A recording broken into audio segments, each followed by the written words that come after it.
Dan sama-sama baca basmalah. Bismillahirrahmanirrahim. Assalamualaikum warahmatullahi wabarakatuh. Alhamdulillah nahmaduhu wa nasta'inuhu wa nastaghfiruh wa na'udzu billahi min syururi anfusina wa min sayyiati a'malina. May yahdihillahu fala mudilla lahu wa may yudlilhu fala hadiyalah. Asyhadu an la ilaha illallah wahdahu la syarikalah wa asyhadu anna Muhammadan abduhu wa rasuluhu la nabiyya ba'dah. Allahumma salli ala sayidina Muhammad wa ala ali sayidina Muhammad. Rabbi israh li sadri wa yassir li amri wahlul 'uqdatam min lisani yafqahu qawli. Subhanaka la ilma lana illa ma 'allamtana innaka antal alimul hakim, amma ba'du. Alhamdulillah, segala puji hanya bagi Allah. Salawat serta salam semoga selalu tercurah kepada junjungan kita Nabi Muhammad sallallahu alaihi wasallam serta keluarganya, sahabatnya dan juga para pengikutnya yang setia dengan ajarannya hingga akhir zaman. Alhamdulillah, anak-anakku sekalian dan para asatidzah yang dirahmati Allah. Kita lanjutkan kembali kajian kita kitab Nasaihul Ibad, masih membahas yang nasihat yang bertiga-tiga atau yang tiga. Kita masuk kepada makalah keempat, al-maqalatu rabi'ah. Ini dikatakan bahwa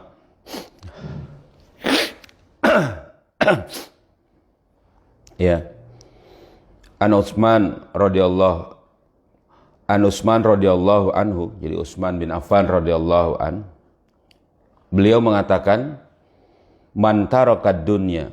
Jadi siapa saja orang yang meninggalkan dunia, maksudnya di sini adalah dijelaskan bi an aqala sab'a wal akla wa abghadan as-sanaa minal nasi, yaitu adalah dengan sedikitnya kenyang, sedikitnya makan dan juga tidak menyukai pujian dari manusia.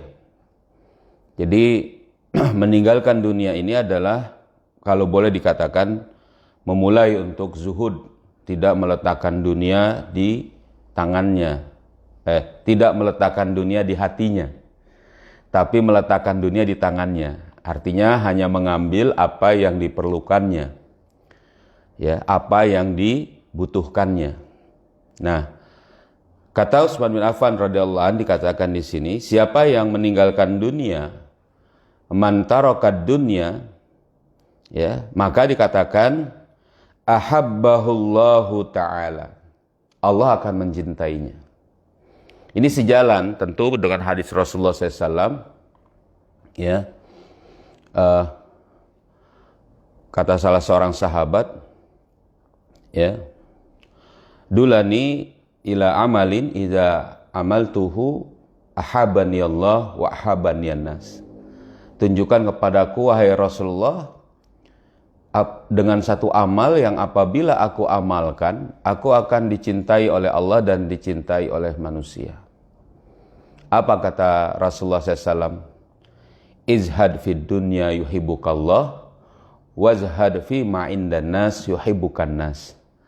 Zuhudlah kepada dunia, kamu akan dicintai oleh Allah, dan zuhudlah kepada manusia, maka ya, dari manusia maksudnya di situ, ya, apa yang ada pada manusia, engkau akan dicintai oleh manusia. Nah, menurut Utsman bin Affan, memulai zuhud itu adalah dengan mensedikitkan makan, mensedikitkan kenyang. Kita ada puasa, kecuali memang yang uzur, berarti di situ dia ada ketentuan lain. Apa yang tidak uzur, ya berpuasalah.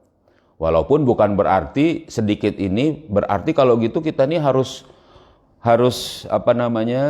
tidak mengambil apa yang menjadi kesenangan kita, ya bukan juga, sekadarnya, ya. Tapi yang dimaksud di sini adalah memang dia tidak menginginkan juga pujian manusia. Nah, ini akan dicintai oleh Allah, ya. Dari zuhud ini tentu yang paling disukai itu adalah dari urusan zuhud ini tentu yang paling disukai sebagaimana harusnya dilakukan menurut Imam Ibnu Rajab Al-Hambali itu dijelaskan, ya, itu lebih mementingkan apa yang menjadi kepentingan Allah, apa yang di sisi Allah itu lebih dia sukai. Jadi itu yang sebenarnya. Jadi bukan pujian manusia.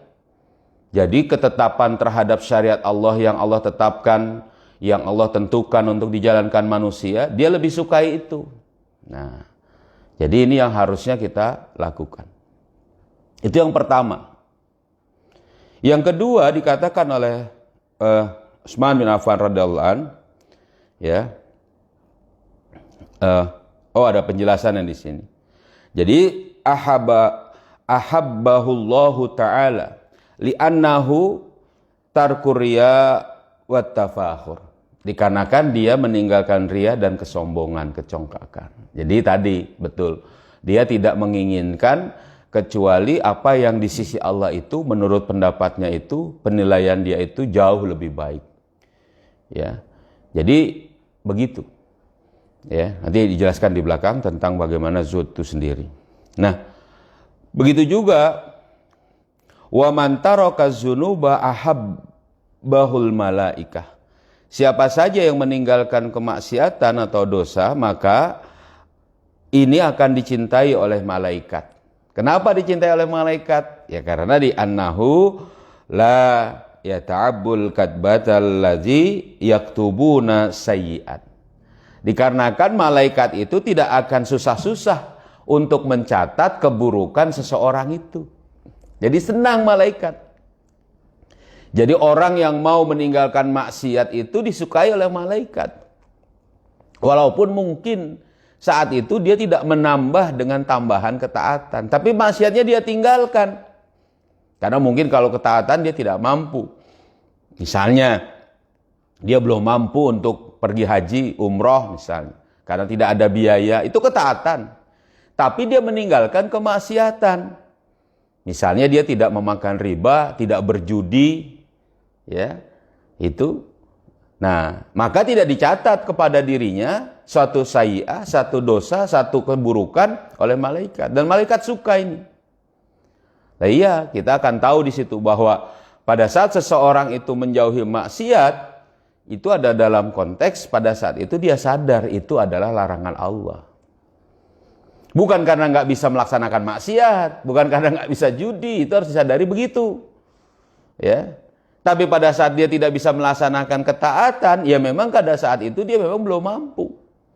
Ya kan? Dia tahu juga itu ketaatan pada Allah. Nah, ini yang kemudian lebih dicintai oleh malaikat. Yang ketiga, ya, ini mungkin nggak lama-lama, ayah juga lagi, ya kan? Man hasamat tama'a. Jadi, wa man hasamat tama'a anil muslimina, jadi siapa saja yang memutuskan, yang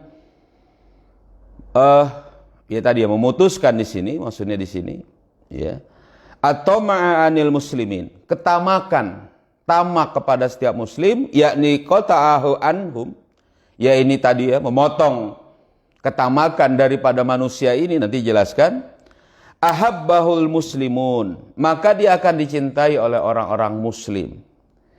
Di kenapa? Li'annahu la yukaddaru qulubahum. Karena itu tidak akan pernah membuat gundah hati manusia. Gini ceritanya maksudnya. Jadi pada saat hadis tadi dijelaskan, seorang sahabat bertanya kepada Rasulullah, "Ya Rasulullah, dulani ila amalin idza amaltuhu ahabani Allah wa ahabani nas."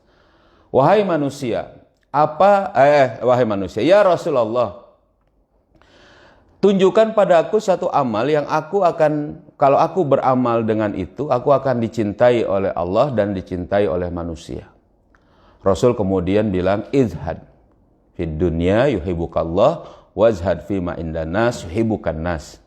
Zuhudlah kamu kepada dunia, kamu dicintai oleh Allah, dan zuhudlah kamu kepada manusia, kamu akan dicintai oleh manusia. Apa makna zuhud? Jadi saya sudah sebutkan, yaitu adalah yang dijelaskan oleh Imam Ibnu Rajab Al-Hambali dalam kitab Jami'ul Ulum wal Hikam. Itu dijelaskan bahwa zuhud itu ada 4 syaratnya. Yang pertama itu adalah dia lebih mencintai, lebih menyukai apa yang ada di sisi Allah. Jadi kalau dia misalnya pada saat itu zuhud kepada dunia, dia katakan lebih mencintai apa yang di sisi Allah, maka pada saat itu dia sudah mengambil satu poin dari syarat zuhud itu, yang akan dia dicintai oleh Allah. Tetapi ini bukan berkaitan, tetapi ini berkaitan dengan bagaimana saat dia di dunia. Jadi gini misalnya, kalau dicontohkan, kalau seseorang itu membutuhkan biaya, misalnya, kalau dia itu membutuhkan biaya 40 juta untuk dia berangkat haji, melakukan ketaatan, lalu dia sisihkan harta itu, dia ambil misalnya dari sebagian kebutuhan dia untuk dia sisihkan, karena dia lebih mencintai apa yang di sisi Allah untuk dia taat misalnya pada waktu itu, maka pada saat itu disukai, dicintai. Kenapa? Karena pada saat itu dia mengutamakan di sisi Allah, saya harus berhaji, karena ini kewajiban. Kalau dia misalnya, berarti dia mengambil uang atau menyisihkan uang dia 40 juta misalnya.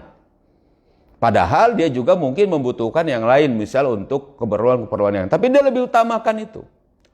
Atau dia misalnya lebih, bahwa misalnya dia harus bagi seorang pemimpin misalnya, dia harus mungkin mengunjungi, ya kan, mengunjungi rakyatnya yang kena musibah, kebanjiran misalnya dengan apa? Harus dengan helikopter, harus dengan misal peralatan canggih agar sampai ke sana dan kemudian betul menyelesaikan solusi, bukan cuma lihat-lihat doang. Maka mengadakan adanya helikopter yang mahal, begitu maksudnya, kan mahal tuh, dan mengadakan peralatan yang untuk sampai dia itu untuk meriayah rakyatnya, ya, mengurusi urusan rakyatnya, dan itu karena perintah Allah bahwa dia sebagai pemimpin, maka ini lebih disukai. Jadi jangan ragu untuk mengeluarkan harta. Jadi yang namanya zuhud itu tadi, meninggalkan dunia itu bukan harus compang-camping. Pemimpin misalnya, dia tidak mau memakai memakai peralatan yang mewah, cuma gara-gara pengen penghematan misalnya. Tidak. Mana alat yang dibutuhkan untuk meriayah umat? Pakai itu. Ya kan? Ya. Rasulullah pun punya kendaraan Al-Qaswah itu, ya, dan itu kuat sekali, yang terbaik, ya kan? Kenapa? Karena dia harus kuat untuk membawa Rasulullah dalam peperangan, maju ke medan perang di paling depan, ya kan? Atau misalnya mengontrol pasukan di seluruh sisi kiri dan kanan. Nah kalau kontanya tidak kuat gimana? Kan gitu. Kalau pemimpin nggak perlu pakai helikopter, gimana misal untuk mendatangi rakyatnya? Ya kan? Tidak begitu. Jadi apa yang ada di sisi Allah, kalau itu adalah ketentuan yang harus dipenuhi untuk ketaatan, maka dia lebih mengutamakan itu atau dia mengusahakan itu, maka pada saat itu dia dicintai oleh Allah. Gitu maksudnya. Jadi bukan masalah sederhana bersahaja, iya, yang bukan berkaitan dengan ketaatan kepada Allah. Paham? Itu yang pertama. Yang kedua, kunci zuhud itu adalah apa? Pada saat dikatakan oleh Imam Ibnu Rajab Al-Hambali itu adalah apabila pujian dan cacian atau celaan tidak lagi mempengaruhinya.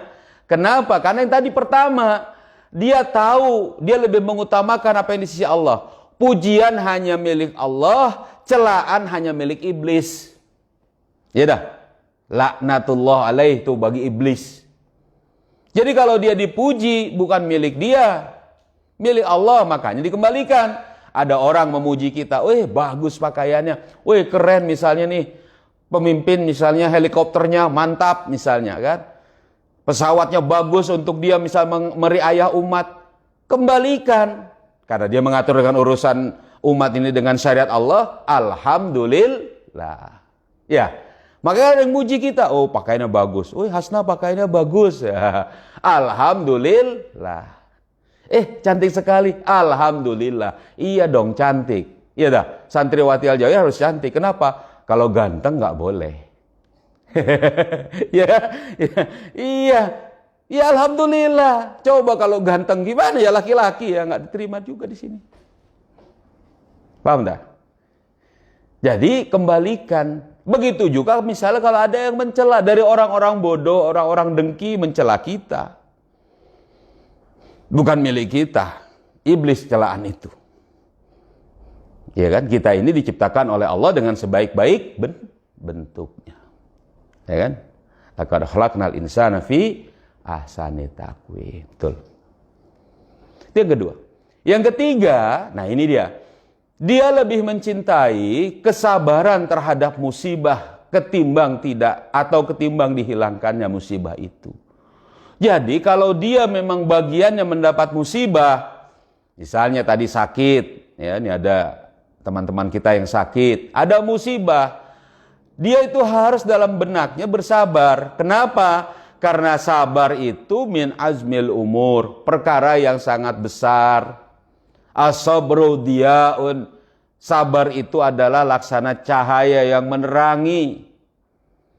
Terpancar sabar itu. Jadi sabar, nggak apa-apa, ya sudah, bagiannya sedang sakit. Sakit telinga, sakit gigi, sakit apa lagi misalnya, bersabar, alhamdulillah. Loh kok alhamdulillah, ada sabarnya, gitu maksudnya. Ya sakitnya harus diobati. Ya kemarin misalnya lagi kurang sehat, ya kita obati. Tanya ke dokter, ternyata suruh minum obat ini. Oh ya minum obat lah. Gitu. Ya, tapi sabarnya tetap ada. Itu yang ketiga. Nah, yang keempat, ini berkaitan dengan ini. Itu 3 pada saat kita zuhud pada dunia. Tambahan satu lagi, zuhud yang ada pada manusia, yaitu ini tadi. Apa itu? Hasamal toma, memutuskan ketamakan. Apa kata Imam Ibn Rajab bahasanya? Tidak menginginkan apa yang dimiliki manusia. Kenapa? Karena dia sudah yang 3 tadi. Ya tak? Lebih mengutamakan yang di sisi Allah, ya kan? Pujian dan celaan tidak lagi berpengaruh padanya bagi manusia tadi nih. Dia tidak menginginkan pujian, ya. Kemudian dia lebih mencintai kesabaran, dan yang ketiga ini, yang keempat ini apa? Ya. Dia tidak menginginkan apa yang dimiliki manusia. Kenapa begitu? Karena dia hanya berbuat untuk memenuhi kebutuhannya, bukan untuk memenuhi keinginannya. Ini dia.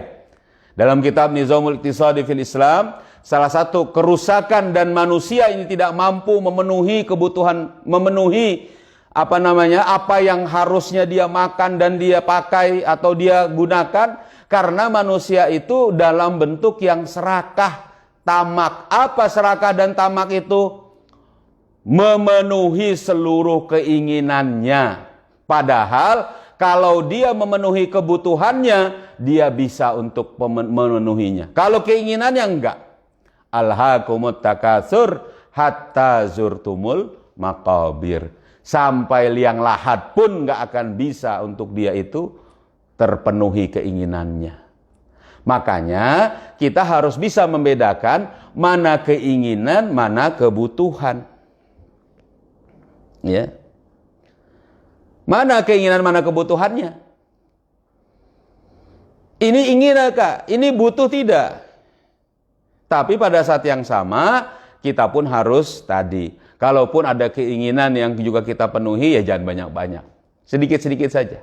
Kalau kata salah satunya itu adalah, ya penuhi setengahnya sajalah. Atau kurang dari itu, kalau dari satu keinginan. Nah, makanya dia, orang yang seperti ini, dia akan dicintai oleh kaum muslimin yang lain, oleh manusia. Kenapa? Karena nggak akan membuat gundah manusia.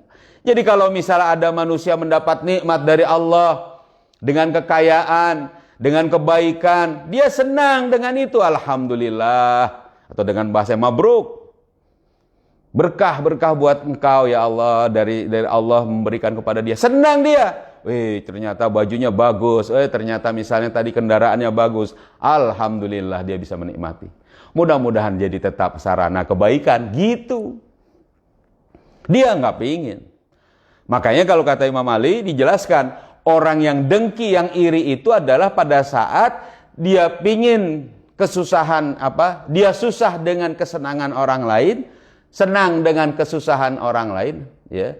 Susah dengan kesenangan orang lain, senang dengan kesusahan orang lain, ya kan? Dia menginginkan kesenangan orang lain hilang. Dan menginginkan kesenangan orang lain itu diambil oleh dia. Nah, ini kacau lagi. Coba. Makanya kalau ada orang dengki, oh lah kayak gitu. Dengki aja dia, nggak boleh. Padahal itu senang harusnya dia. Alhamdulillah ada kesenangan orang lain. Dengki dia. Gimana dia itu misalnya ada susah, serasain lo katanya. Wah, nggak boleh juga kayak gitu. Ini harus dilatih ya. Ya, jadi makanya kalau di sini misal kita semua sama teman-teman, ada teman-teman yang punya kesenangan, ikut senang juga, alhamdulillah, walaupun nggak kebagian. Oh, ternyata makan kue, saya nggak kebagian, alhamdulillah, yang penting senang ya. Gitu. Jangan, jangan malah, wah kamu nih nggak bagi-bagi saya gimana, ntar aja nggak usah. Biasa saja, ya tak? Karena ada bagiannya, rezeki itu tidak tertukar, insya Allah. Nah, kira-kira gitu. Paham dengan 3 perkataan dari Utsman bin Affan radhiyallahu anhu ini? Ya, insyaallah sedikit-sedikit ya. Jadi itu ada pertanyaan? Untuk memperjelas, Hasna? Ya segar sekali ini Hasna ini. Alhamdulillah. Cukup ya? Cukup, kalau nggak ada pertanyaan nggak apa-apa. Ibu ada pertanyaan mungkin, Bu? Nah, cukup ya. Oke. Terima kasih. Mari kita tutup sama-sama dengan membaca surat Al-Asr ya. Bismillahirrahmanirrahim. Wal 'asri innal insana lafi khusrin illa alladzina amanu wa 'amilus solihati wa tawasau bil haqqi wa tawasau bis sabr. Subhanakallahumma wa bihamdika asyhadu an la ilaha illa anta astaghfiruka wa atubu ilaik. Assalamualaikum warahmatullahi wabarakatuh. Ya. Jadi